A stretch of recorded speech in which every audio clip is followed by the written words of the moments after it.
ఏమ్మా బాగుండవా? ఏం బాగుండడంలే volunteer scene. 5 సంవత్సరాల నుంచి ఒకటే కష్టాలు. కష్టాలు అందరికి ఉండేవిలే కానీ పిల్లలు ఏం చేస్తున్నారు? నా కూతురుది పోయిన సంవత్సరం డిగ్రీ అయిపోయింది. అప్పటి నుంచి ఖాళీగా ఉంది. గవర్నమెంట్ ఉద్యోగానికి అప్లై చేయమా అంటే నోటిఫికేషన్లు ఏం పడలేదంటాంది. కొన్ని ప్రైవేట్ కన్నా అప్లై చేయమా ఉద్యోగానికి అంటే కంపెనీలు ఏం కనిపించలేదంటాంది సీను. అవును, నీ కూతురు ఏం చేస్తుంది? నా కూతురు పక్క రాష్ట్రంలో పెద్ద కంపెనీలో పని చేస్తుందిలే. అవునా, పక్క రాష్ట్రంలోనా?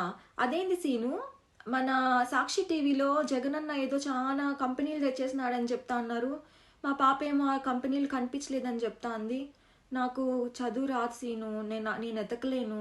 నువ్వు గవర్నమెంట్లో పనిచేస్తున్నావు కదా, ఆ కంపెనీలు ఏవో 2 ఉంటే చెప్పు సీను. మా పాపకు చెప్పి ఉద్యోగం అప్లై చేయమని చెప్తా. ఈ ఒక్క సహాయం చేయి సీను. కంపెనీలా? ఇప్పుడు ఆ కంపెనీలు అంటే ఏం సీను మాట్లాడే ఉలికో పలుకో, అసలు కంపెనీలు ఉన్నాయా లేవా? కంపెనీలు జగనన్నే తెచ్చింది చిన్న కంపెనీలు కాదమ్మా, చాలా పెద్ద కంపెనీలు. ఇప్పుడు శంకుస్థాపన ఒకటి అయినాయి. ఇప్పుడు అవి కట్టేదానికి చాలా టైం పడుతుంది. ఓహో. ఈసారి అన్నకి ఇంకో ఛాన్స్ ఇచ్చి ఓటు ఇద్దాము. అన్న ఈసారి బాగా బిర్యానీ కడతాడులే. అంతవరకు నీ కూతుర్ని కూలికి తీసుకొని పోలే నీతో పాటు. బుద్ధుందా లేదా సీను, ఏం మాట్లాడుతా అన్నావు నువ్వు? నా కూతుర్ని నేను కూలికి పిలుచుకొని పోవాలా నాతో పాటు? మళ్ళీ ఇంకో ఛాన్స్ ఇయ్యాలనా?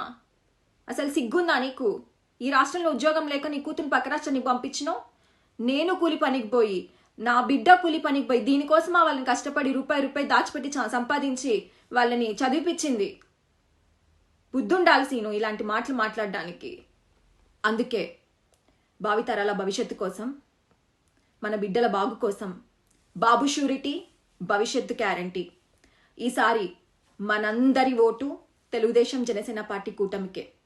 ఇదిగో సీను, ఈసారి నీ ఓటు కూడా తెలుగుదేశం జనసేన కూటమికే వేస్తే నీ కూతురు పక్క రాష్ట్రానికి వెళ్ళి ఉద్యోగం చేయాల్సిన కర్మ పట్టదు. మన టౌన్లోనే మన ఇంటి దగ్గర ఉద్యోగం చేసుకోవచ్చు హ్యాపీగా.